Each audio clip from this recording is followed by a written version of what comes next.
Nunca imaginé que vería a mi propia hija tan furiosa, gritándome como una loca solo porque me negué a darle el dinero que obtuve al vender mi terreno.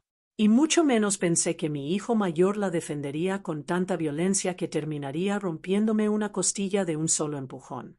Pero lo que ninguno de los dos sabía era que, en exactamente 20 minutos, se iban a arrepentir amargamente de haber nacido cuando descubrieran la verdad que yo había estado guardando en silencio. Me llamo Marta, tengo 64 años, y toda mi vida he sido una mujer sencilla y trabajadora, de esas que se levantan todos los días a las 5:30 de la mañana para preparar café y pensar en todo lo que tienen que hacer ese día. Vivo en una casita humilde en las afueras del pueblo, con mi pequeño huerto donde cultivo tomates y cilantro, y donde cada mañana saludo a mis gallinas antes de darles de comer. Mi rutina ha sido la misma durante años. Café negro sin azúcar, tostadas con mantequilla. Después, me siento en el porche a ver salir el sol mientras planeo el día. Hace 8 años que soy viuda. Mi marido, Eduardo, murió de un infarto repentino y me dejó sola con una finca que habíamos heredado de sus padres, pero que estaba en muy mal estado. Era una propiedad grande, de casi 20 hectáreas, pero necesitaba muchísimo trabajo y dinero para volver a ser productiva. Durante todos estos años, mientras mis hijos, Miguel y Patricia, hacían su vida en la ciudad, yo me las arreglé como pude para salir adelante. Trabajé limpiando casas, vendiendo platos de pavó con puré los fines de semana e incluso cuidando a los niños de los vecinos para poder pagar mis gastos básicos. Nunca les pedí ayuda económica a mis hijos porque sabía que ellos tenían sus propias responsabilidades. Además, siempre he sido una mujer orgullosa, de esas que prefieren resolver sus problemas solas antes que ser una carga para nadie. La finca se había convertido en una preocupación constante. Los tejados tenían goteras, las cercas estaban rotas y la maleza había crecido tanto que parecía una selva abandonada. Varios vecinos me habían sugerido que la vendiera, pero yo siempre me negué porque sentía que estaría traicionando la memoria de Eduardo. Aquella tierra había sido el sueño de su familia durante generaciones y deshacerme de ella era como arrancarme un pedazo del corazón. Pero hace 6 meses todo cambió. Recibí la visita inesperada de un hombre muy elegante, traje gris y corbata roja, que se presentó como representante de una constructora. Me explicó que estaban interesados en comprar mi terreno para desarrollar un proyecto residencial. Y cuando mencionó la cifra que estaban dispuestos a pagar, casi me desmayo allí mismo. $180,000. En toda mi vida nunca había oído hablar de una cantidad tan grande de dinero dirigida a mí. El hombre me dijo que la ubicación de mi propiedad era perfecta para construir una zona residencial moderna y que estaban dispuestos a pagar ese precio sin regatear, siempre y cuando yo estuviera dispuesta a firmar los papeles en las próximas semanas. Durante días no pude dormir pensando en esa oferta. Me levantaba en la madrugada y daba vueltas por la finca, recordando todos los momentos felices que había vivido allí con Eduardo, pero también pensando en todas las posibilidades que ese dinero podía traer a mi vida. Podría arreglar mi casita, comprarme ropa nueva, viajar a ver a mis nietos que viven lejos, sobre todo, tener la tranquilidad económica que nunca había tenido en mis 64 años. Finalmente, después de mucho reflexionar e incluso soñar que Eduardo me pedía que fuera feliz, tomé la decisión más difícil de mi vida. Vendí la finca. Los trámites fueron sorprendentemente rápidos. En menos de un mes, tenía en mi cuenta bancaria una cantidad de dinero que jamás pensé que poseería. Lo primero que hice después de recibir el dinero fue guardar absoluto silencio. No se lo conté a nadie, ni siquiera a mi vecina Graciela, que siempre había sido como una hermana para mí y que conocía todos mis secretos. Algo dentro de mí me decía que debía mantener esa información en privado hasta que decidiera exactamente qué hacer con tanta fortuna. Guardé los documentos de la venta en una caja de metal que tengo debajo de la cama, junto con las pocas joyas que me dejó mi madre. Durante las primeras 2 semanas después de la venta, mi vida siguió exactamente igual. Me levantaba a las 5:30, preparaba mi café, daba de comer a las gallinas y continuaba con mi rutina habitual. La única diferencia era que ahora, cuando me sentaba en el porche por las tardes, se me escapaba una sonrisa secreta al pensar en todas las cosas maravillosas que podría hacer con ese dinero. Había empezado a hacer una lista mental de mis prioridades. Primero quería arreglar por completo mi casita, cambiar el tejado que goteaba cuando llovía, pintar las paredes que estaban descoloridas, poner un baño nuevo porque el mío tenía más de 20 años y comprar una cocina moderna para sustituir la vieja que a veces ni siquiera encendía bien. También pensaba en comprarme una camioneta usada, pero en buen estado, porque estaba cansada de depender del autobús para ir al pueblo. Pero sobre todo había algo muy especial que quería hacer con ese dinero, algo que llevaba planeando en secreto y que sabía que cambiaría la vida de muchas personas. Sin embargo, todavía no era el momento de revelarlo. Ni siquiera me atrevía a decirlo en voz alta porque temía que la emoción me delatara. Todo cambió un jueves por la tarde, mientras regaba mis tomateras. Escuché el motor de un coche acercándose por el camino de tierra que lleva a mi casa. Cuando levanté la vista, vi el coche blanco de mi hija Patricia estacionándose frente a la puerta. Me sorprendió muchísimo verla un día entre semana, porque ella trabajaba en una oficina en la ciudad y normalmente solo venía los domingos. Patricia bajó del coche con una sonrisa extraña, una de esas sonrisas que yo conocía muy bien desde que era pequeña. La ponía cuando quería pedirme algo importante o cuando había hecho alguna travesura. Llevaba un vestido amarillo que nunca le había visto, zapatos de tacón alto que se hundían en la tierra de mi patio y un bolso grande colgado del brazo. «Mamá, qué sorpresa tan bonita encontrarte aquí fuera», dijo acercándose para darme un beso en la mejilla. «Necesito hablar contigo de algo muy importante». La invité a pasar y le preparé un vaso de agua fresca con hielo. Nos sentamos en mi pequeño salón, ella en el sofá y yo en mi mecedora favorita, la de madera que fue de mi abuela. Patricia parecía nerviosa. Jugaba con las llaves del coche y evitaba mirarme directamente a los ojos. «Mamá», empezó en voz baja, «ayer estuve hablando con la señora Judy, la que vive cerca de donde estaba tu finca, y me contó algo que me dejó muy sorprendida». El corazón me empezó a latir más rápido. Sabía perfectamente hacia dónde iba esta conversación y una sensación de alarma comenzó a crecer en mi pecho. Judy era la mayor chismosa del pueblo y claramente había visto todo el movimiento de la constructora alrededor de mi terreno. «Me dijo que vendiste la finca».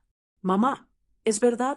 Patricia me miraba ahora fijamente, con esa expresión que ponía cuando era adolescente y me preguntaba si había encontrado algo raro en su cuarto. No podía mentirle a mi propia hija, sobre todo cuando era evidente que ya lo sabía, así que asentí lentamente. «Sí, Patricia, vendí la propiedad hace unas semanas». Los ojos de mi hija se iluminaron de una forma que nunca les había visto, como si le hubiera tocado la lotería. «Ay, mamá, qué noticia tan maravillosa. ¿Y por cuánto la vendiste? Tiene que haber sido por una buena cantidad, ¿verdad?». Algo en su tono de voz me incomodó muchísimo. No era la reacción que esperaba de una hija preocupada por su madre. No me preguntó cómo me sentía al vender la tierra de su padre, ni si me había costado tomar esa decisión, ni si necesitaba apoyo emocional. Solo quería saber cuánto dinero había recibido. «Fue una venta justa», respondí con cautela, sin dar detalles concretos de la cantidad. Patricia se inclinó hacia adelante, acercándose más. «Mamá, sabes que puedes confiar en mí. Soy tu hija y me preocupo muchísimo por tu futuro. Me imagino que ha sido una cantidad considerable y quiero asegurarme de que estés tomando las mejores decisiones para tu seguridad económica». Sus palabras sonaban bonitas, pero había algo en su actitud que no me gustaba nada. Era como si estuviera hablando con una vendedora que intenta convencerme de comprar algo, no con mi hija preocupada de verdad por mi bienestar. «Patricia, agradezco tu preocupación, pero soy perfectamente capaz de manejar mis propios asuntos económicos». «Claro, mamá, no quería decir que no fueras capaz». Su voz se suavizó, pero pude detectar un leve tono de frustración. «Es que, bueno, Aaron y yo hemos estado pasando por unos problemas económicos últimamente. El negocio no ha salido tan bien como esperábamos». Y ahí estaba, la verdadera razón de su visita sin avisar. No había venido a verme porque estuviera preocupada por mí, ni porque quisiera pasar tiempo con su madre. Había venido porque se enteró de que tenía dinero y quería su parte. «¿Tal vez qué, Patricia?», pregunté, aunque sabía perfectamente lo que iba a decir. «Tal vez podrías ayudarnos un poquito». «Mamá, no te estoy pidiendo caridad. Es solo un préstamo temporal hasta que el negocio se estabilice. Podrías prestarnos unos 20 o 30 mil dólares. Te prometo que te los devolvemos con intereses en cuanto podamos. Me quedé callada varios segundos, mirando la cara de mi hija e intentando asimilar lo que acababa de oír. 20 o 30 mil dólares no era poca cosa, y la manera tan despreocupada en que lo había pedido me dejó completamente atónita. Era como si me estuviera pidiendo 20 dólares para comprar pan, no una fortuna que representaba años de mi vida trabajando. Patricia, dije con firmeza, ese dinero de la venta de la finca no es para prestarle a nadie. Yo tengo mis propios planes con él. La expresión de su cara cambió al instante. La sonrisa dulce desapareció y fue reemplazada por un gesto de desaprobación que me recordó dolorosamente a cuando era una niña mimada a la que no le daban lo que quería. ¿Qué planes, mamá? ¿Qué vas a hacer con tanto dinero a tu edad? No es como si fueras a comprarte una casa nueva o a recorrer el mundo. Sería mucho más inteligente invertir ese dinero en algo productivo, como el negocio de Aarón y mío. Sus palabras me dolieron en lo más hondo. ¿A mi edad? Repetí, sintiendo como si me hubiera dado una bofetada. ¿Me estás diciendo que, porque tengo 64 años, ya no tengo derecho a disfrutar de mi propio dinero? No, mamá, no quise decir eso, respondió rápido. Pero yo vi en sus ojos que era exactamente lo que había querido decir. Es solo que, bueno, sería más práctico que el dinero se usara en algo que beneficie a toda la familia. ¿A toda la familia? Murmuré, sintiendo como la indignación me crecía en el pecho. ¿Y cuándo ayudó toda la familia cuando yo estaba sola peleando por mantenerme después de que murió tu padre? ¿Cuándo se preocupó toda la familia de si tenía o no para comprar comida o medicinas? Patricia se puso roja como un tomate. Mamá, nosotros no sabíamos que estabas pasando dificultades. Si nos hubieras pedido ayuda. ¿No sabíais? La interrumpí, levantándome de la mecedora. ¿No sabíais que yo limpiaba casas ajenas a los 60 años? ¿No sabíais que vendía platos de pavó con puré los fines de semana para poder pagar la luz? ¿No sabíais que me levantaba a las 4 de la mañana para cuidar niños porque necesitaba cada centavo que pudiera ganar? Mi hija bajó la mirada, claramente incómoda. Mamá, entiendo que pasaste momentos duros, pero ahora las cosas son distintas. Ahora tienes dinero, y nosotros de verdad necesitamos ayuda. ¿Y por qué necesitáis ayuda? Pregunté, cruzándome de brazos. La última vez que hablamos me dijiste que el negocio iba de maravilla, que habíais conseguido varios clientes nuevos. Patricia se removió en el sofá, visiblemente incómoda por tener que admitir la verdad. Bueno, es que Aarón hizo unas inversiones que no salieron como esperábamos. Y luego tuvimos unos gastos imprevistos. ¿Qué clase de gastos imprevistos, Patricia? Pues, compramos un coche nuevo. Remodelamos la casa, y Aarón invirtió en unas acciones que, bueno, perdimos bastante dinero. No podía creer lo que estaba oyendo. Mi hija y su marido habían despilfarrado el dinero en lujos y malas inversiones, y ahora querían que yo los rescatara con el dinero que yo había conseguido vendiendo la finca con la que tanto me había costado sobrevivir. O sea, que gastasteis vuestro dinero sin responsabilidad y ahora queréis que yo pague las consecuencias de vuestras malas decisiones, dije, sintiendo la rabia empezando a hervirme en las venas. ¿No es así, mamá? Solo necesitamos un pequeño préstamo para estabilizarnos otra vez. Es una inversión en el futuro de tu familia. ¿Mi familia? Repetí con amargura. ¿Dónde estaba mi familia cuando yo necesitaba ayuda? ¿Dónde estaba mi familia cuando me dolían tanto las rodillas de fregar suelos que apenas podía caminar por las noches? ¿Dónde estaba mi familia cuando tenía que elegir entre comprar medicinas o comprar comida? Patricia se levantó de golpe. Se le estaba acabando la paciencia. Vale, mamá. Entendemos que estás resentida, pero no puedes castigarnos eternamente por errores del pasado. No te estoy castigando, Patricia. Simplemente estoy protegiendo algo que me pertenece por derecho. Pero ese dinero viene de la propiedad de papá. Esa propiedad también era nuestra herencia. Sus palabras me cayeron como un rayo. ¿Vuestra herencia? Grité, sintiendo que toda mi compostura se desvanecía. ¿Vuestra herencia? Esa finca estuvo abandonada años mientras yo me mataba intentando mantenerla. Nunca movisteis un dedo para ayudar con los gastos, con el mantenimiento, con nada. Y ahora que yo la convertí en dinero con mi esfuerzo y mi decisión, resulta que es vuestra herencia. La herencia es herencia. Mamá, da igual que la hayas vendido o no. En ese preciso momento escuché el motor de otro coche acercándose. Por la ventana vi la camioneta negra de mi hijo Miguel estacionándose junto al coche de Patricia.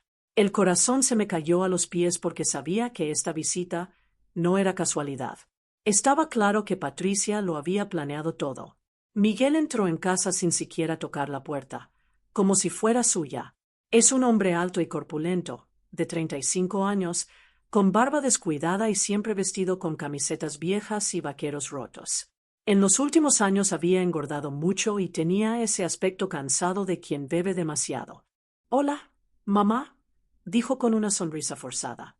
«¿Cómo estás?» Patricia me contó la buena noticia de la venta de la finca. «Claro que te lo contó», murmuré, volviendo a sentarme en la mecedora porque me temblaban las piernas de pura indignación. Miguel se dejó caer pesadamente en el sofá junto a su hermana, y de inmediato percibí el olor a cerveza en su aliento. Eran apenas las 3 de la tarde y ya había estado bebiendo.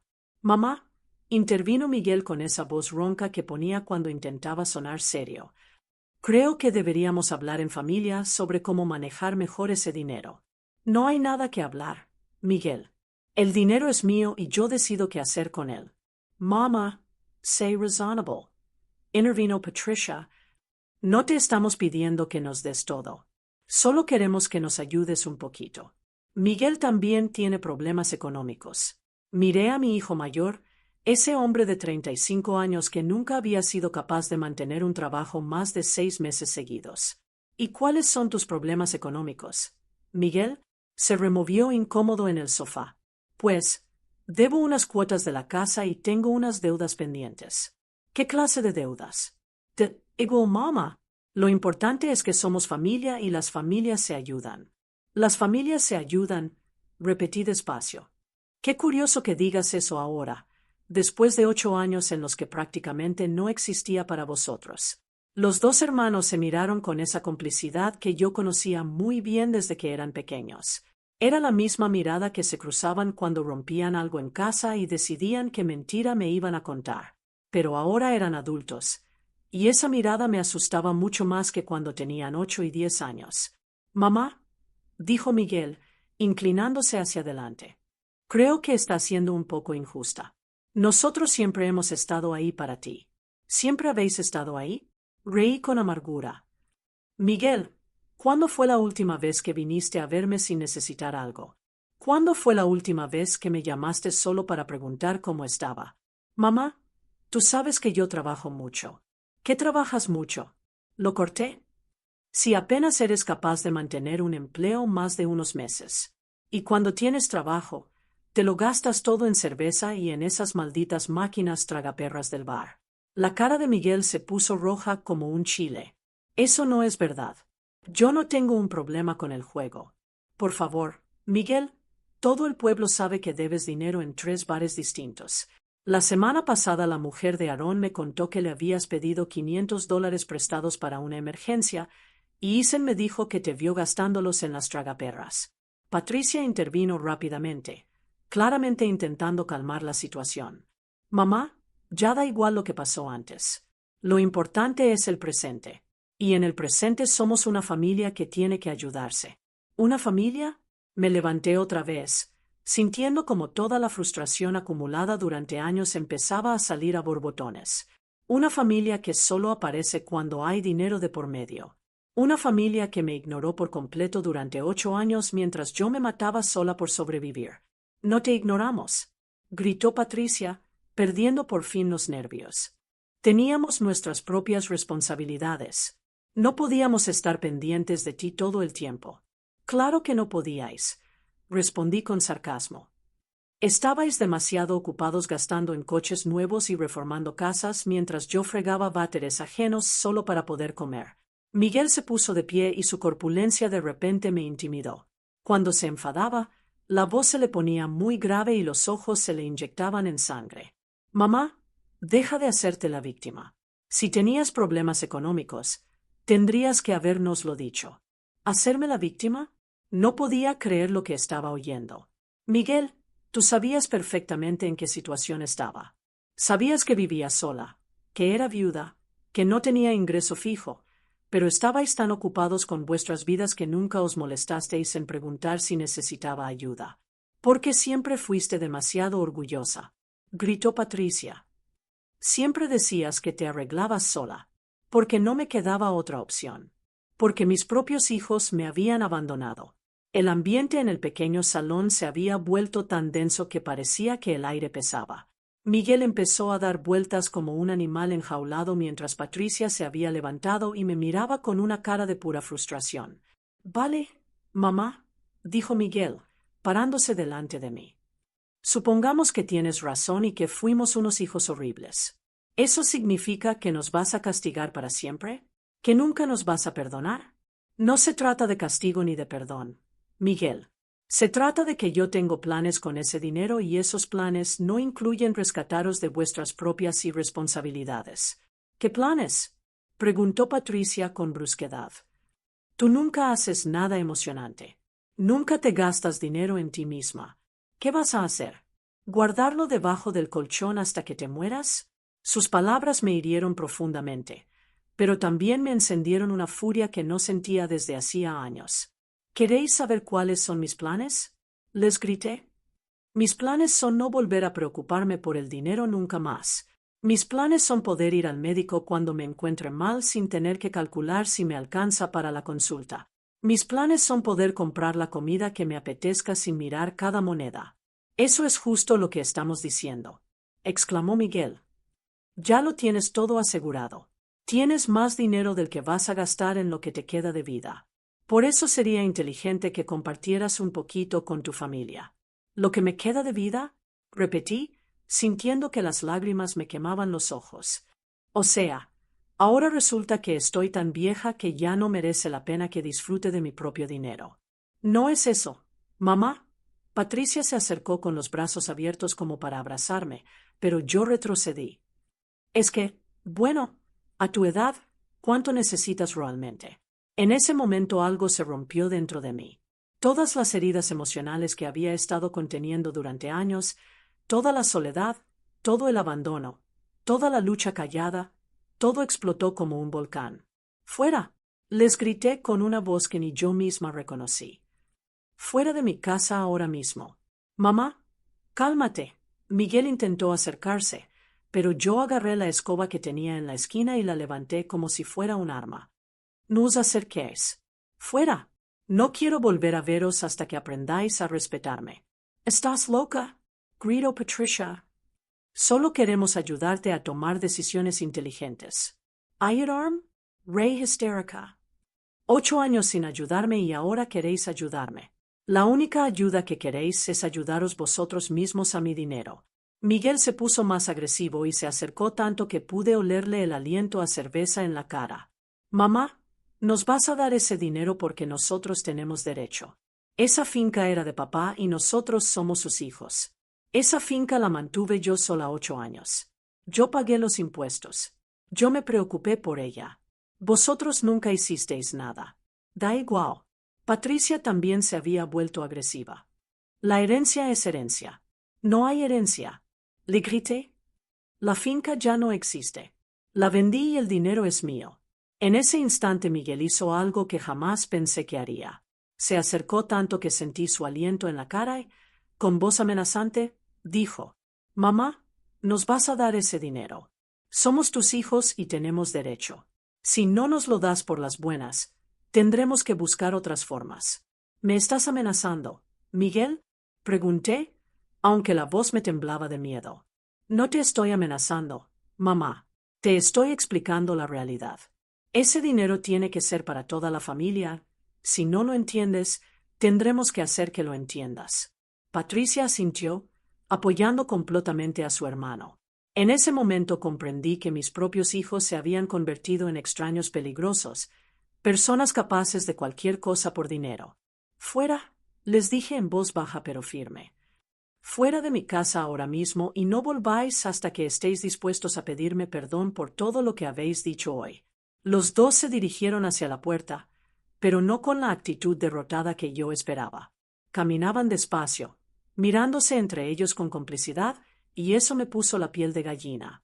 Antes de salir, Miguel se giró hacia mí con una expresión que nunca le había visto, una mezcla de rabia y determinación que me heló la sangre. «Esto no va a quedar así. Mamá», dijo en voz baja y amenazante. «Vas a repensar tu decisión, porque nosotros no nos vamos a quedar de brazos cruzados mientras tú te quedas con todo nuestro dinero». «No es vuestro dinero», respondí, intentando sonar más valiente de lo que me sentía. «Y si volvéis a mi casa con esa actitud, llamo a la policía».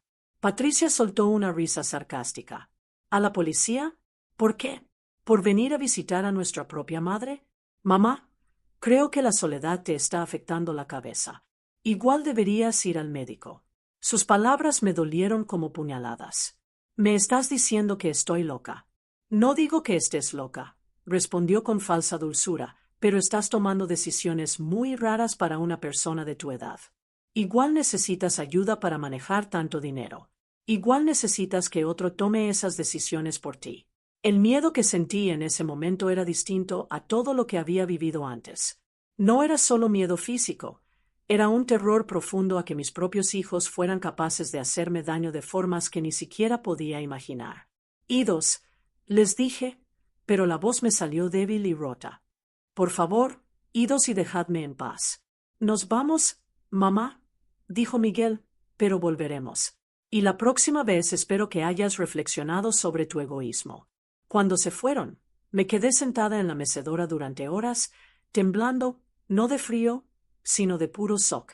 No podía creer que los hijos a los que yo había criado, a los que les había dado todo mi amor y mi vida, se hubieran convertido en personas tan crueles y codiciosas. Sentía como si hubiera conocido a dos extraños peligrosos, no a mis propios hijos. «Iase no che no pegueo yo». Cada ruido me hacía dar un brinco, pensando que quizá habían vuelto. Me levanté varias veces para comprobar que todas las puertas y ventanas estaban bien cerradas, algo que nunca había hecho en mi vida, porque siempre me había sentido segura en mi propia casa. Al día siguiente intenté seguir con mi rutina habitual, pero todo había cambiado. Cuando fui a dar de comer a las gallinas, me temblaban tanto las manos que se me cayó la mitad del maíz al suelo. Cuando intenté regar las plantas, no podía concentrarme y acabé empapando la tierra de más. Hacia el mediodía recibí una llamada que casi me paró el corazón. Era Patricia, pero su voz sonaba completamente distinta a como había sonado el día anterior. Ahora hablaba con un tono dulce y preocupado, como si no hubiera pasado nada malo entre nosotras. «Mamá», dijo, «espero que hayas dormido bien anoche. He estado pensando mucho en nuestra conversación de ayer y creo que los dos lados dijimos cosas de las que nos arrepentimos. Patricia, yo no me arrepiento de nada de lo que dije ayer». «Ay, mamá, no seas así. Tú sabes que te queremos muchísimo y lo último que querríamos es hacerte sentir mal. A lo mejor podemos encontrar una solución que nos venga bien a todos». Su cambio de actitud me puso aún más nerviosa que su agresividad del día anterior. Al menos cuando estaba enfadada, sabía a qué atenerme. Esta nueva versión manipuladora de mi hija me asustaba mucho más. «¿No hay nada que negociar, Patricia? Mi decisión es definitiva. Mamá, ¿y si nos vemos otra vez, pero esta vez en un ambiente más tranquilo? Podríamos ir a comer al Golden Corner Diner. Solo tú y yo, madre e hija. Sin presiones, sin discusiones, solo una conversación civilizada. No quiero volver a tener ninguna conversación sobre este tema. Mamá, por favor, dame solo una oportunidad para explicarte mejor nuestra situación. Igual ayer no me expresé bien. Igual si me escuchas más tranquila, podrías entender por qué necesitamos tu ayuda». Algo en su tono de voz me hizo sospechar que había intenciones ocultas, pero una parte de mí quería creer que quizá de verdad se había dado cuenta de su error y quería pedirme perdón de corazón. «Está bien», le dije al fin, «pero que quede claro que no voy a cambiar de opinión respecto al dinero». «Claro, mamá. Solo quiero que tengamos una charla de madre e hija». Quedamos en vernos al día siguiente en el Golden Corner Diner, un localito pequeño pero acogedor en el centro donde servían la mejor comida casera americana de la zona. Era un lugar público, con mucha gente, donde me sentiría segura. Esa noche volví a dormir fatal, con pesadillas raras en las que Miguel y Patricia me perseguían por la casa exigiendo dinero. En uno de los sueños habían traído abogados y policía para obligarme a entregarles todo, diciendo que ya estaba demasiado vieja para tomar mis propias decisiones. Al día siguiente me arreglé con especial cuidado. Me puse mi vestido rosa favorito, el que mi difunto Eduardo me regaló por mis 50 cumpleaños, y me peiné como más me gustaba. Quería verme digna y respetable, como la mujer fuerte que siempre había sido. Llegué al restaurante 15 minutos antes de la hora y pedí una mesa junto a la ventana, desde donde podía ver la calle. Patricia llegó puntual, pero no vino sola. Aarón la acompañaba, y eso me puso en alerta máxima al instante. Aarón es un hombre de unos 40 años, flaco, con bigote negro, y siempre vestido con camisas que parecían demasiado elegantes para su forma de ser. Desde el primer día que lo conocí, algo en él me pareció falso, como si estuviera actuando todo el tiempo. Tenía esa sonrisa que nunca llegaba a los ojos y esa manera de hablar que parecía que siempre estaba intentando venderte algo. «Hola, suegra», dijo con esa sonrisa postiza, dándome un beso en la mejilla que me produjo escalofríos. «Qué gusto verte. Espero que no te moleste que haya venido». Patricia pensó que sería bueno que yo también participara en esta charla familiar. «La verdad es que sí me molesta», respondí directamente, porque esta era una conversación entre mi hija y yo. Patricia intervino rápido. «Mamá, Aarón es de la familia. Además, entiende mucho de finanzas y de negocios, y pensé que quizá podría ayudarnos a encontrar una solución que nos beneficie a todos. Ya te dije que no hay nada que negociar». Aarón se inclinó hacia adelante con esa cara que ponía cuando creía que estaba siendo muy inteligente. «Suegra, permítame explicarle algo sobre las finanzas familiares. Cuando una familia dispone de recursos importantes, lo más inteligente es distribuir esos recursos de forma estratégica para maximizar el beneficio de todos los miembros. A Aarón, con todo el respeto, mis finanzas no son asunto tuyo, pero sí son asunto mío, suegra, porque soy el marido de su hija. Lo que afecta a Patricia me afecta a mí, y lo que nos afecta a nosotros afecta a nuestros hijos, sus nietos. La mención de mis nietos me molestó especialmente porque sabía que la estaba usando como arma de manipulación. Mis nietos están perfectamente cuidados, y si tenéis problemas económicos, eso es responsabilidad vuestra, no mía. Suegra, Aarón bajó la voz como si fuera a contarme un secreto. Voy a serle totalmente sincero. Estamos en una situación muy complicada. Si no conseguimos dinero pronto, podríamos perder la casa. ¿De verdad quiere que sus nietos se queden sin techo? Patricia asintió con dramatismo, como si estuviera actuando en una telenovela. Es verdad, mamá. Los niños no entienden por qué de repente no podemos comprarles lo que necesitan. Ayer la pequeña me preguntó por qué ya no podía seguir yendo a clases de piano y no supe qué decirle. Sus intentos de manipulación emocional me daban asco. Patricia, si tus hijos necesitan algo concreto, puedes hablar conmigo de esas necesidades específicas, pero no voy a daros miles de dólares para que tú y tu marido sigáis viviendo por encima de vuestras posibilidades. Aarón cambió de estrategia y adoptó un tono más agresivo. Suegra, creo que no está comprendiendo la gravedad del asunto. Esto no es solo una petición de ayuda. Tenemos derechos legales sobre esa herencia. ¿Derechos legales? Reí con amargura. ¿Qué derechos legales? Vendí mi propiedad, una propiedad que estaba a mi nombre, y el dinero está en mi cuenta bancaria. La propiedad era herencia de su marido. Según la ley, los hijos tienen derechos sobre las herencias paternas. Aarón, está claro que no tienes ni idea de leyes. Cuando murió mi marido, esa propiedad pasó legalmente a ser mía. Yo pagué los impuestos 8 años. Yo mantuve al día los papeles. Yo me ocupé de todo. Legalmente, esa finca era completamente mía. Aarón se puso visiblemente nervioso al darse cuenta de que no tenía ningún argumento legal sólido.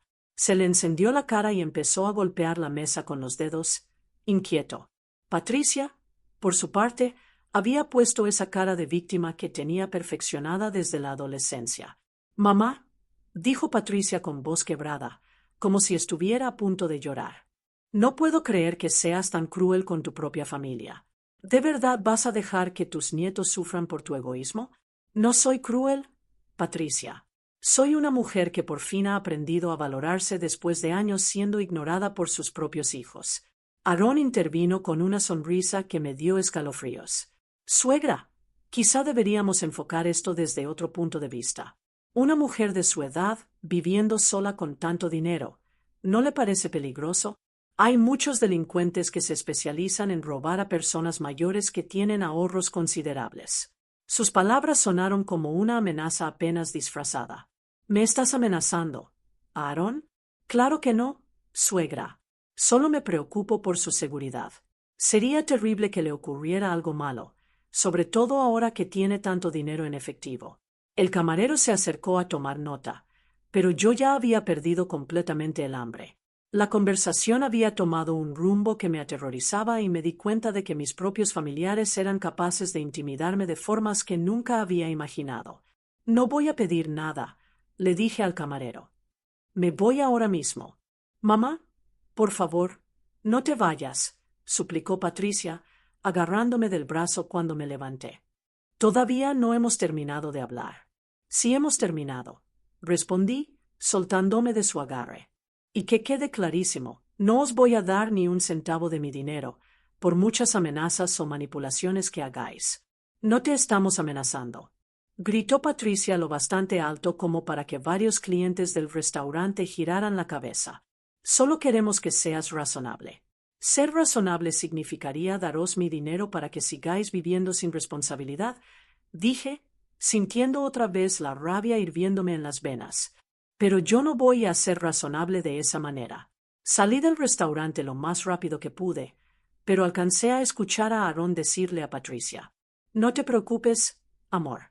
Hay otras formas de resolver este problema». De camino a casa me temblaban tanto las manos que apenas podía manejar. Las palabras de Aarón resonaban en mi cabeza como una campana de alarma. Hay otras formas de resolver este problema. ¿Qué había querido decir con eso? Esa noche llamé a mi vecina Graciela, la única persona en el mundo en quien confiaba de verdad. Graciela tiene 70 años. Lleva más tiempo viuda que yo y siempre ha sido como una hermana mayor para mí. Le conté todo lo que había pasado, desde la venta de la finca hasta las amenazas veladas de Aarón. «Marta», me dijo con voz preocupada, «esos hijos tuyos se han vuelto peligrosos. No puedes quedarte sola en tu casa mientras estén actuando así». «¿Qué se supone que haga, Graciela? ¿Esconderme de mis propios hijos?» «No esconderte, pero protegerte. ¿Has pensado en hablar con la policía? ¿Y decirles qué? Que mis hijos me pidieron dinero y yo les dije que no. Todavía no me han hecho daño físico». «Marta, esa palabra, todavía, me asusta muchísimo. Creo que deberías quedarte en mi casa unos días hasta que las cosas se calmen». Esa noche me quedé en casa de Graciela, pero tampoco pude dormir. Cada ruido me sobresaltaba, pensando que quizá Miguel y Patricia habían venido a buscarme. A las 3 de la mañana, Graciela se levantó a traerme un vaso de agua y me encontró despierta mirando por la ventana. «Marta, tienes que decirme la verdad», me dijo sentándose a mi lado. «¿Para qué necesitas realmente ese dinero? Porque te conozco muy bien y sé que no lo estás guardando solo por avaricia». Por primera vez desde que vendí la finca, le conté a alguien cuáles eran mis verdaderos planes con el dinero. Graciela escuchó en silencio. Cuando terminé de hablar, tenía lágrimas en los ojos. «Ascratke, Marta», dijo abrazándome. «Eres una mujer increíble. Tus hijos ni siquiera merecen saber la verdad de lo que piensas hacer». Al día siguiente volví a mi casa porque no podía esconderme eternamente. Pero en cuanto llegué, me di cuenta de que algo iba muy mal. La puerta principal tenía marcas alrededor de la cerradura, como si alguien hubiera intentado forzarla. Algunas de mis plantas estaban pisoteadas y había huellas grandes de botas en la tierra del huerto.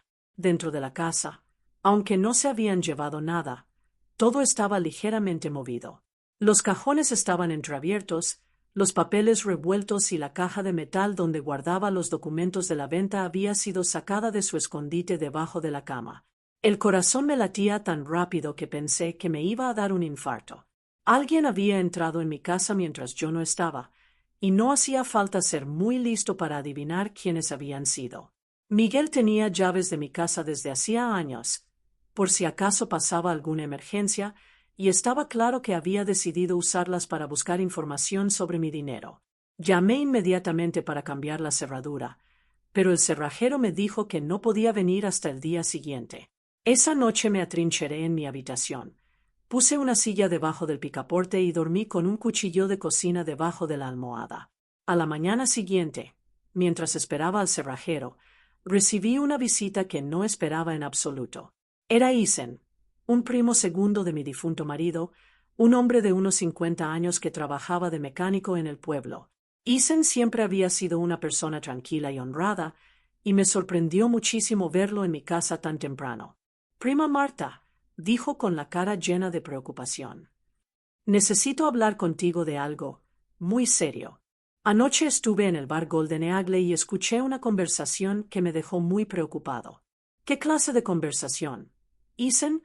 «Tu hijo Miguel estaba allí, borracho como una cuba, hablando con unos hombres que no me gustaron nada. Estaban haciendo planes. Planes que te involucran a ti». Se me encogió el estómago de puro miedo.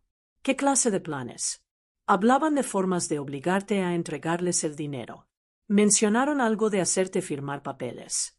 Y uno de los hombres dijo que conocía a alguien que podía falsificar documentos médicos para declararte mentalmente incapacitada». El mundo se me vino encima. ¿Declararme loca? Sí, prima. Decían que si conseguían un papel médico que dijera que tenías demencia o algún problema mental, podrían lograr que un juez les diera el control legal de tu dinero. Mis peores pesadillas se estaban haciendo realidad. Mi propio hijo estaba conspirando con desconocidos para robarme no solo el dinero, sino también mi dignidad y mi libertad. Isen, ¿estás completamente seguro de lo que oíste? «Completamente seguro, prima. Por eso vine a avisarte tan temprano. Creo que tienes que tomar medidas para protegerte y tienes que hacerlo ya». En ese momento llegó el cerrajero. Mientras él cambiaba las cerraduras, llamé al abogado que me había recomendado Graciela. Le expliqué toda la situación y me dijo que fuera a su despacho inmediatamente con todos los documentos de la venta de la finca. «Señora Marta», me dijo el abogado después de revisar todos mis papeles, «está usted en una situación muy peligrosa, pero también en una posición legal muy sólida. Todo está perfectamente en orden con la venta de la propiedad y nadie puede tocar ese dinero sin su consentimiento. Sin embargo, si de verdad están planeando declararla incapacitada, tenemos que actuar rápido para protegerla. ¿Qué puedo hacer? Primero, vamos a conseguir una valoración médica independiente que certifique que usted está completamente cuerda y capaz. Segundo, vamos a preparar documentos legales que protejan sus bienes. Y tercero, si fuera necesario, solicitaremos una orden de alejamiento contra sus hijos. Aquel día fue uno de los más largos de mi vida. Entre médicos, abogados y trámites legales, me di cuenta de que mi vida tranquila se había convertido en una pesadilla. Pero también me di cuenta de otra cosa. Por primera vez en años, estaba luchando por algo que de verdad me importaba. Y esa lucha me estaba dando una fuerza que ni siquiera sabía que tenía. Al día siguiente, cuando volvía de la farmacia tras comprar unas pastillas para los nervios que me había recetado el médico, vi la camioneta negra de Miguel estacionada frente a mi casa. Pero esta vez no estaba solo. Había otro coche que no reconocí, un sedán gris con dos hombres dentro que parecían estar esperando algo. El corazón me empezó a latir tan fuerte que lo oía en los oídos. Recordé las palabras de Isen sobre los hombres raros con los que Miguel había estado hablando en el bar y supe inmediatamente que esos eran ellos. Me escondí detrás del árbol de mango que hay en la esquina de mi terreno y saqué el móvil para llamar a Graciela. «Graciela», susurré, «estoy escondida cerca de mi casa. Miguel está aquí con unos hombres que no conozco y creo que van a hacerme algo terrible». «¿Dónde estás exactamente?», preguntó Graciela con voz alarmada. «Detrás del árbol de mango. Pero no puedo quedarme aquí para siempre». «Marta, llama a la policía ahora mismo». «¿Y les digo qué?». ¿Que mi hijo está visitando mi casa? Les dices que te sientes amenazada y que necesitas ayuda. Mientras tanto, yo ya voy para allá. Colgué y marqué el número de emergencias. Pero antes de que pudiera hablar con nadie, escuché la voz de Miguel gritando mi nombre desde el patio. Mamá, sé que estás por aquí. Solo queremos hablar contigo. No seas ridícula y sal de donde te hayas escondido. Su tono de voz no era el de alguien que solo quiere hablar. Era el de alguien que está perdiendo la paciencia muy rápido. Uno de los hombres del sedán gris bajó del coche y lo vi claramente por primera vez. Era un tipo alto, con brazos tatuados y cara de mala leche.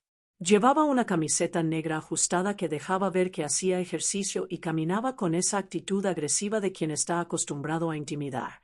¿Seguro que está aquí?, le preguntó a Miguel. Tiene que estar. La vecina me dijo que la vio volver hace una hora. El segundo hombre también bajó. Era más bajo pero más gordo, con barriga de cerveza y una cicatriz que le cruzaba la mejilla izquierda desde la oreja hasta la boca. Llevaba gorra de béisbol y vaqueros rotos, y se movía como los delincuentes que salen en las noticias. Mira, Miguel, dijo el de la cicatriz, no tenemos todo el día. Si tu madre no quiere colaborar por las buenas, tendremos que usar otros métodos para convencerla. Dadme unos minutos más, respondió Miguel, y pude notar la desesperación en su voz. Tiene que aparecer. En ese momento llegó Patricia en su coche blanco, aparcó de cualquier manera y bajó con cara de furia. Llevaba un vestido morado que nunca le había visto y tacones altos que no servían de nada en la tierra de mi patio. ¿Ya la habéis encontrado?, preguntó a los hombres sin siquiera saludar a su hermano. No, pero sabemos que está cerca, respondió el tatuado. Esto es ridículo, gritó Patricia, dirigiéndose a la casa. Mamá, sé que me oyes. Deja de comportarte como una niña y ven a hablar con nosotros. Desde mi escondite detrás del árbol, veía cómo los tres hombres y Patricia se movían por mi propiedad como si fuera suya. Miguel revisaba detrás de los arbustos. Patricia miraba por las ventanas de la casa y los dos desconocidos daban vueltas como si estuvieran estudiando el terreno. ¿Seguro que no puede estar dentro de la casa?, preguntó el de la cicatriz a Patricia. Imposible. Cambió la cerradura ayer y no tenemos las llaves nuevas. Eso no es problema, dijo el tatuado con una sonrisa que me heló la sangre. Puedo abrir cualquier puerta en menos de 5 minutos. No, gritó Miguel. No podemos entrar así. Eso sería allanamiento de morada. ¿Y qué sugieres entonces?, preguntó Patricia con impaciencia. No podemos pasarnos el día entero esperando a que aparezca. Justo en ese momento escuché el sonido de sirenas acercándose y el corazón me dio un vuelco de alivio. Estaba claro que cuando marqué el número de emergencias, la llamada se había conectado aunque yo colgara, y habían enviado a alguien a comprobarlo. Los 4 conspiradores también oyeron las sirenas y entraron en pánico al instante. ¡Mierda!, gritó el de la cicatriz. Alguien ha llamado a la poli. Vámonos ya, dijo el tatuado, corriendo hacia su coche. Esperad, gritó Miguel. No podemos irnos así. Quedará muy sospechoso. Pero los 2 hombres ya se habían metido en el sedán gris y arrancaron, levantando una nube de polvo justo cuando el coche patrulla doblaba la esquina. Patricia y Miguel se quedaron allí plantados, intentando fingir que no pasaba nada raro. Pero yo veía el pánico en sus caras. 2 agentes bajaron del coche patrulla y se acercaron a mis hijos. Uno era joven, seguramente de unos 25 años. El otro mayor, con cara de haber visto de todo en la vida. Buenas tardes, dijo el mayor. Hemos recibido una llamada de emergencia desde este número, pero se cortó la comunicación. Todo está bien aquí, consiguió Miguel esbozar una sonrisa falsa. Sí, agente, todo en orden. Solo estábamos visitando a nuestra madre. ¿Y dónde está su madre?, preguntó el joven, mirando alrededor. Patricia intervino rápido. Debe de estar en el pueblo haciendo recados. Llegamos y no estaba, así que decidimos esperarla. ¿Y los hombres que acabamos de ver marcharse en el coche gris?, preguntó el mayor con suspicacia. ¿Qué hombres?, mintió Miguel descaradamente. No sabemos de qué nos habla. En ese momento decidí salir de mi escondite. No podía permitir que mis hijos siguieran mintiendo a la policía. Y además, Me di cuenta de que era más seguro enfrentarme a la situación teniendo a los agentes delante. ¡Agentes!, grité, caminando hacia ellos. La llamada la hice yo. Todos se giraron a mirarme. Miguel y Patricia tenían la cara desencajada de puro terror, mientras que los policías parecían desconcertados. ¿Usted es la propietaria de esta casa?, me preguntó el agente mayor. Sí, soy Marta, y estos son mis hijos. Pero, agente, vinieron con 2 hombres que me dan mucho miedo y tuve que esconderme porque me siento amenazada. Mamá, eso no es verdad, gritó Patricia. Solo vinimos a visitarte. ¿Por qué se escondió de sus propios hijos?, me preguntó el agente joven. Les expliqué brevemente la situación: la venta de la finca, las exigencias agresivas de dinero, las amenazas veladas y los planes que habían tramado para declararme incapacitada mental. Los policías escucharon con atención, sobre todo cuando mencioné a los hombres desconocidos que habían estado con mis hijos. Señora, dijo el agente mayor, ¿tiene alguna prueba de esas amenazas? Mi primo Isen los oyó hablando anoche en el bar. Él puede confirmarlo. Miguel se puso muy agresivo. Todo eso son mentiras. Nuestra madre se está inventando historias porque no quiere darnos el dinero que nos pertenece legalmente. ¿Qué dinero?, preguntó el agente joven. El dinero de la venta de una propiedad que era herencia de nuestro padre, respondió Patricia. Ella la vendió sin consultarnos y ahora se niega a compartirlo con la familia. Esa propiedad era mía, dije con firmeza. Yo pagué los impuestos. Yo la mantuve y tenía todo el derecho legal a venderla. El agente mayor me miró con comprensión. Señora, ¿desea presentar una denuncia formal contra sus hijos? Antes de que pudiese contestar, Miguel explotó de rabia. Esto es ridículo, gritó, acercándose a mí de forma peligrosa. Ese dinero es nuestro por derecho, y si no lo entiendes por las buenas, lo vas a entender por las malas. Señor, aléjese de la señora, ordenó el agente joven, poniéndose entre Miguel y yo. Pero Miguel había perdido completamente el control. Toda la frustración y la ira que llevaba acumulando días estallaron y se lanzó hacia mí con los puños cerrados. «¿Nos vas a dar ese dinero ahora mismo?», gritó, empujando al agente joven que intentaba detenerlo. Lo que pasó después fue todo muy rápido. Miguel consiguió esquivar a los 2 policías y se abalanzó sobre mí con tanta furia que no me dio tiempo a apartarme. El empujón fue tan violento que me lanzó hacia atrás y caí de espaldas sobre las piedras del jardín. El dolor que sentí en el costado izquierdo fue indescriptible, como si me hubieran clavado un cuchillo y lo estuvieran retorciendo. Grité de agonía mientras los policías reducían a Miguel para esposarlo. Patricia se puso blanca al darse cuenta de lo que había hecho su hermano.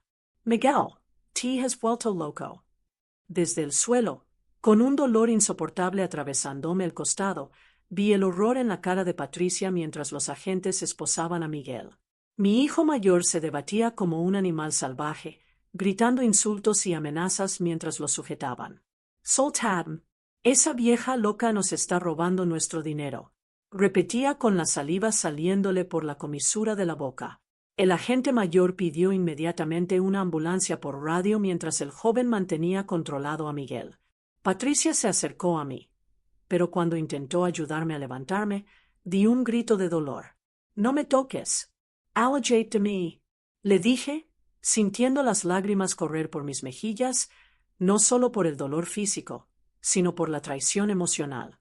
«Mamá, por favor, déjame ayudarte», suplicó Patricia con voz rota. «Miguel no quiso hacerte daño. Se le fue la cabeza». «¿Qué no quiso hacerme daño?», repetí sin dar crédito. «Tu hermano acaba de romperme las costillas y me dices que no quiso hacerme daño». Los sanitarios llegaron en menos de 10 minutos. Mientras me examinaban para valorar la gravedad, escuché al agente mayor interrogando a Patricia sobre los hombres que habían huido al oír las sirenas. «Señorita, necesito que me diga exactamente quiénes eran esos hombres y qué hacían aquí». Patricia balbuceaba, claramente nerviosa. «Yo no los conozco mucho. Son amigos de mi hermano». «¿Amigos que huyen en cuanto llegamos? ¿No le parece sospechoso?» «Agente, yo no sabía que venían. Miguel no me dijo nada de traer a nadie más». Uno de los sanitarios, Un hombre de unos 40 años con manos muy suaves me palpaba con cuidado el costado. Señora, tiene al menos una costilla rota, posiblemente dos. Tenemos que llevarla al hospital ahora mismo para hacerle placas. Mientras me subían a la camilla, vi cómo metían a Miguel en el coche patrulla. Por un instante nuestras miradas se cruzaron y, por primera vez desde que empezó toda esta pesadilla, creí ver algo parecido al arrepentimiento en sus ojos. «¡Mamá!», gritó desde el coche. Yo no quería que pasara esto. Solo quería. «Es demasiado tarde, Miguel», le grité de vuelta, sintiendo como todo el dolor emocional de años se convertía en palabras. Demasiado tarde para lamentarlo. En el hospital, mientras me hacían las radiografías y las pruebas, llegó Graciela completamente sin aliento. La pobre había corrido tanto que apenas podía respirar. «Arcratque, Marta, ¿cómo estás? ¿Te duele mucho?» «Me duele más el alma que el cuerpo, Graciela. No puedo creer que mi propio hijo me haya hecho esto. ¿Y Patricia? ¿Dónde está?» «No lo sé y no me importa. Fue cómplice de todo esto. El médico, un doctor joven con cara amable, vino a explicarme los resultados. Señora Marta, tiene 2 costillas fracturadas en el lado izquierdo. No es mortal, pero va a ser muy doloroso las próximas semanas. Necesita reposo absoluto y medicación para el dolor. Doctor, ¿cuánto tiempo estaré así?» «Las costillas tardan entre 6 y 8 semanas en soldar del todo. Durante ese tiempo no puede hacer esfuerzos físicos, no puede levantar peso y tiene que moverse con mucho cuidado». Mientras el doctor me explicaba los cuidados, llegó el agente mayor con una libreta en la mano. «Señora Marta, necesito tomarle declaración formal de lo ocurrido. ¿Se siente con fuerzas para hablar?» «Sí, agente. Quiero que todo quede registrado oficialmente». Le conté toda la historia desde el principio. La venta de la finca, las primeras exigencias de dinero, las amenazas que fueron escalando, el complot para declararme loca, finalmente, la agresión física. «Señora, esto es muy grave.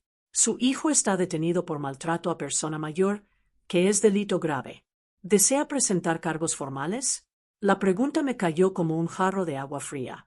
Una cosa era estar enfadada con Miguel y otra muy distinta mandarlo a la cárcel. Pero cuando pensé en todo lo que había pasado, en las amenazas, en los planes malvados, me di cuenta de que no tenía otra opción.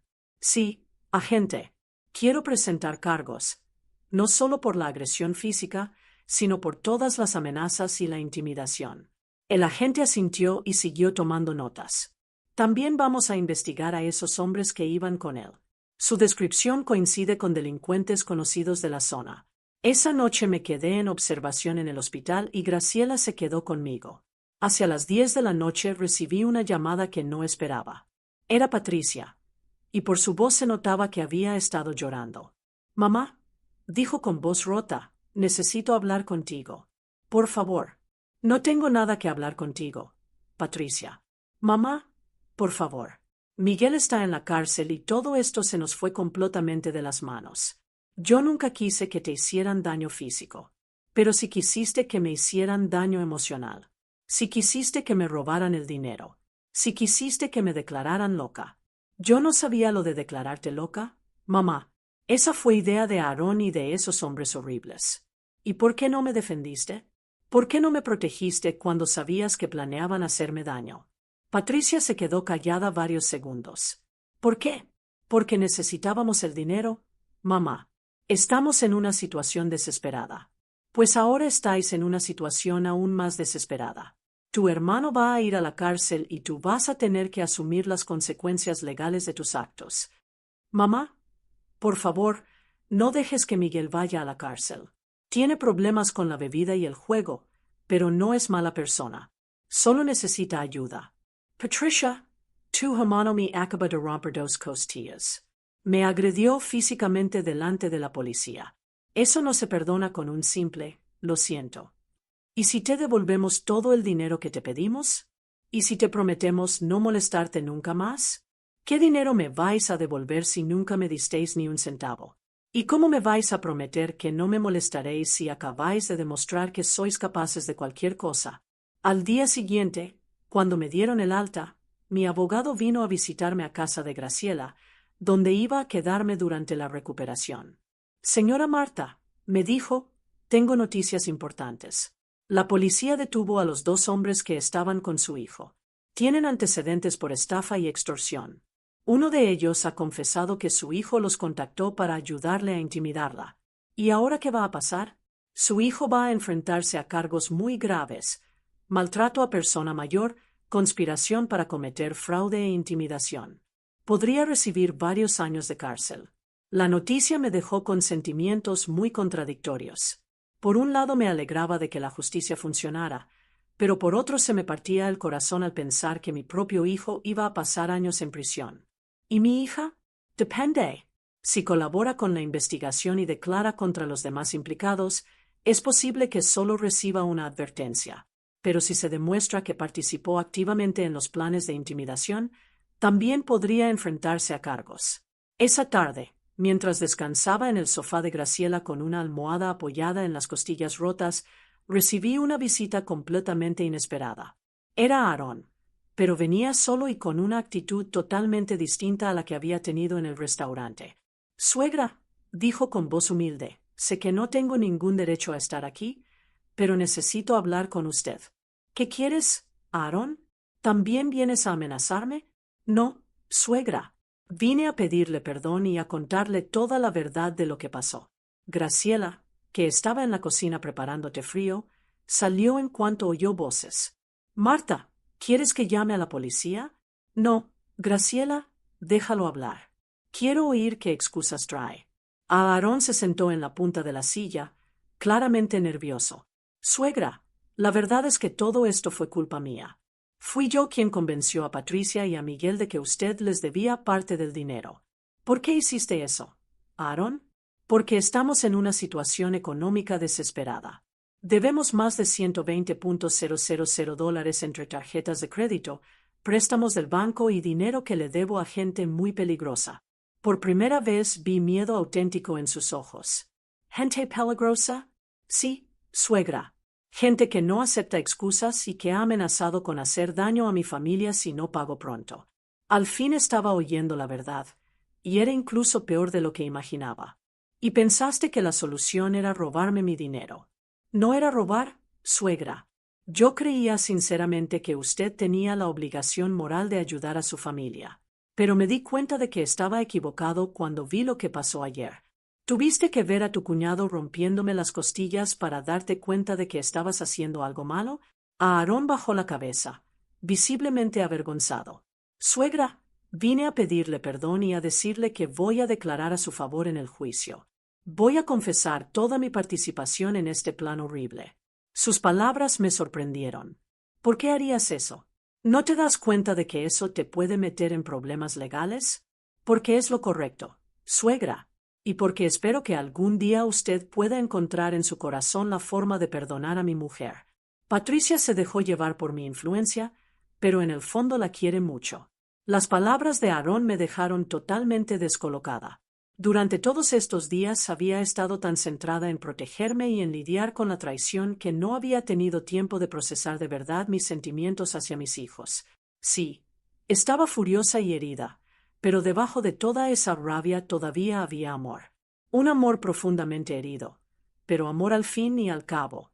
«Aarón», le dije tras varios minutos de silencio, «agradezco que hayas venido a pedir perdón, pero las disculpas no curan costillas rotas ni borran amenazas de muerte». «Lo sé, suegra, y no espero que me perdone de inmediato. Solo quería que supiera la verdad y quería pedirle una cosa». «¿Qué?» «Cuando todo esto termine, cuando Miguel salga de la cárcel y cuando hayamos pagado por nuestros errores, ¿habría alguna posibilidad de que pudiéramos reconstruir esta familia? No por el dinero, sino porque sus nietos la necesitan en sus vidas». La mención de mis nietos me llegó directo al corazón. Durante toda esta pesadilla había intentado no pensar en ellos, en cómo todo esto les iba a afectar. Eran niños inocentes que no tenían la culpa de las decisiones horribles de sus padres. «Mis nietos siempre serán bienvenidos en mi vida», le dije con firmeza. «Pero eso no significa que vaya a perdonar automáticamente a sus padres. Lo entiendo, suegra. Solo le pido que con el tiempo lo considere». Cuando Aarón se fue, Graciela y yo nos quedamos en silencio mucho rato. Al final ella rompió el silencio con una pregunta que yo había estado evitando hacerme. Marta, ¿qué vas a hacer ahora con el dinero? Era la primera vez que alguien me lo preguntaba sin segundas intenciones, sin querer sacar algo de mí. Graciela lo preguntaba por curiosidad sincera y porque le importaba mi bienestar. Graciela, creo que ya va siendo hora de que te cuente cuáles eran mis verdaderos planes con ese dinero. Me acomodé mejor en el sofá, buscando una postura que no me doliera tanto, y le conté a mi querida amiga el secreto que llevaba guardando desde el día que recibí la oferta de compra. ¿Te acuerdas de mi hermana Susana? Claro, la que murió de cáncer hace 5 años. Antes de morir, Susana me hizo prometerle una cosa. Me hizo jurar que, si alguna vez tenía los medios para hacerlo, ayudaría a otras mujeres que estuvieran pasando por lo mismo que ella pasó. Graciela me miraba atentamente, esperando que siguiera. Susana tuvo que vender su casa, su coche e incluso las joyas de nuestra madre para pagar los tratamientos. Al final no alcanzó y murió endeudada y sin haber recibido todos los cuidados que necesitaba. Las lágrimas empezaron a rodarme por las mejillas al recordar a mi hermana pequeña, que había luchado tan valientemente contra esa enfermedad terrible. Mi plan era usar el dinero de la venta para crear un fondo de ayuda a mujeres de bajos recursos con cáncer. No todo el dinero, claro. Iba a guardar una parte para mi propia seguridad, pero la mayor parte iba a ser para cumplir la promesa que le hice a Susana. Graciela se quedó callada varios segundos y, cuando habló al fin, tenía lágrimas en los ojos. Ay, Marta, eres una mujer increíble. Y pensar que tus hijos querían robarte ese dinero que iba a ayudar a tantas personas necesitadas. Graciela, lo más triste de todo es que, si me hubieran preguntado con respeto y cariño cuáles eran mis planes, quizá yo hubiera encontrado la forma de ayudarles también a ellos. Pero nunca me dieron la oportunidad. Solo asumieron que tenían derecho a mi dinero e intentaron quitármelo por la fuerza. ¿Vas a seguir adelante con tus planes originales? Sí, Graciela. Más que nunca. Esta experiencia me ha enseñado lo importante que es ayudar a quien de verdad lo necesita, no a quien simplemente quiere vivir por encima de sus posibilidades. Al día siguiente recibí una llamada de mi abogado con novedades del caso. Señora Marta, tengo noticias importantes. Su hijo Miguel se declaró culpable de todos los cargos y aceptó una condena de 2 años de cárcel con posibilidad de libertad condicional al año si completa un programa de rehabilitación por alcoholismo y ludopatía. ¿Y los otros hombres? Los 2 recibieron penas más largas por sus antecedentes. El principal organizador del plan para declararla incapacitada recibió 5 años. ¿Y mi hija? Su hija decidió colaborar plenamente con la investigación y declarar contra todos los demás. A cambio, solo recibió libertad condicional y la obligación de realizar servicios comunitarios durante 1 año. ¿Servicios comunitarios? Sí, concretamente trabajando con personas mayores en una residencia. El juez consideró que era lo más apropiado dadas las circunstancias. Esa tarde, mientras descansaba en el jardín de Graciela, recibí una visita que no esperaba. Era Patricia, pero estaba completamente distinta a como la había visto en semanas. Había adelgazado, tenía ojeras profundas y llevaba ropa sencilla que parecía vieja. Mamá, dijo con voz apenas audible, sé que no tengo derecho a estar aquí, pero necesitaba verte antes de empezar mis servicios comunitarios. ¿Qué quieres, Patricia? Quiero pedirte perdón, mamá. No una disculpa superficial, sino un perdón de verdad, de hija a madre. Se sentó en una silla cerca de mí, pero manteniendo una distancia respetuosa. Mamá, estos últimos días he tenido mucho tiempo para pensar en todo lo que pasó, y me he dado cuenta de que no solo te fallé como hija, sino que me convertí en una persona que ni yo misma reconozco. Patricia, las palabras son fáciles. Lo que cuentas son los hechos. Lo sé, mamá.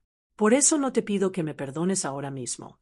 Solo te pido que quizá, con el tiempo, consideres darme la oportunidad de demostrarte que puedo ser mejor. ¿Y Aaron? ¿Seguís casados? Patricia, bajo la mirada. Nos estamos divorciando. Me di cuenta de que él fue quien me manipuló para actuar en tu contra y no puedo estar casada con alguien que me hizo dañar a mi propia madre. Sus palabras me sorprendieron. No esperaba que tomara una decisión tan drástica. ¿Y los niños? Los niños se quedan conmigo. Aarón está de acuerdo porque sabe que sus deudas lo ponen en peligro y no quiere exponer a los niños a esa gente peligrosa. ¿Cómo vas a mantenerlos tú sola? Tengo un trabajo de media jornada en una oficina, además de los servicios comunitarios.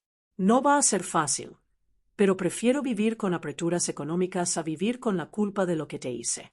Por primera vez en semanas, pude ver a mi verdadera hija debajo de toda la codicia y la manipulación.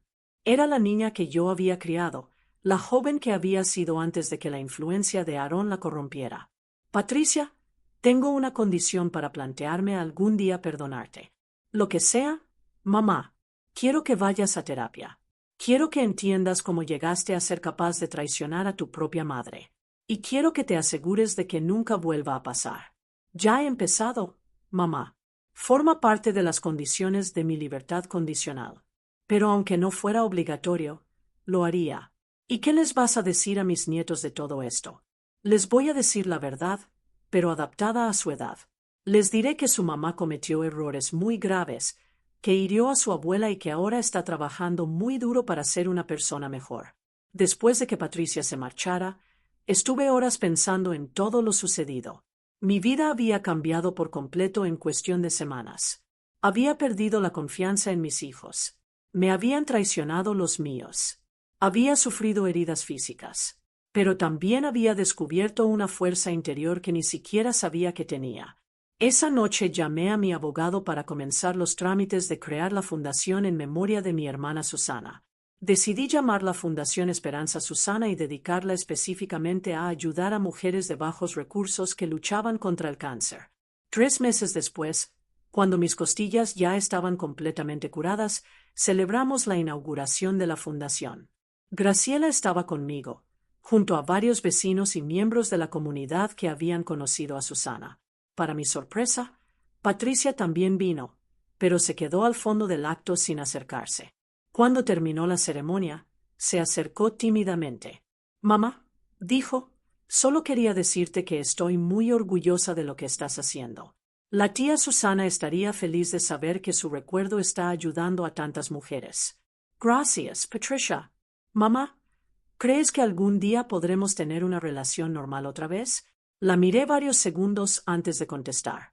«Patricia, creo que nunca vamos a tener la relación que teníamos antes, porque esa relación estaba basada en una confianza que se rompió. Pero quizá, con mucho tiempo y mucho trabajo, podamos construir algo nuevo. ¿Es todo lo que puedo pedir, mamá?» 6 meses después recibí una carta de Miguel desde la cárcel. Era la primera comunicación que tenía con él desde el día que me rompió las costillas. «Mamá», decía la carta, «sé que no merezco tu perdón, pero quiero que sepas que cada día aquí dentro pienso en lo que te hice y cada día me odio más por ello. Estoy en un programa de recuperación para alcohólicos y ludópatas, y por primera vez en años, estoy empezando a entender lo enfermo que estaba. No te pido que me perdones porque sé que eso llevará mucho tiempo, si es que alguna vez ocurre. Solo quería que supieras que lo lamento profundamente y que, cuando salga de aquí, voy a dedicar el resto de mi vida a intentar reparar el daño que te causé». Cuando terminé de leer la carta, me di cuenta de que, por primera vez desde que todo esto empezó, no sentía rabia hacia mis hijos. No los había perdonado del todo, y quizá nunca lo haría por completo, pero había encontrado algo parecido a la paz. Hoy, 1 año después de vender la finca, mi vida es completamente distinta. La Fundación Esperanza Susana ha ayudado ya a más de 50 mujeres con sus tratamientos contra el cáncer.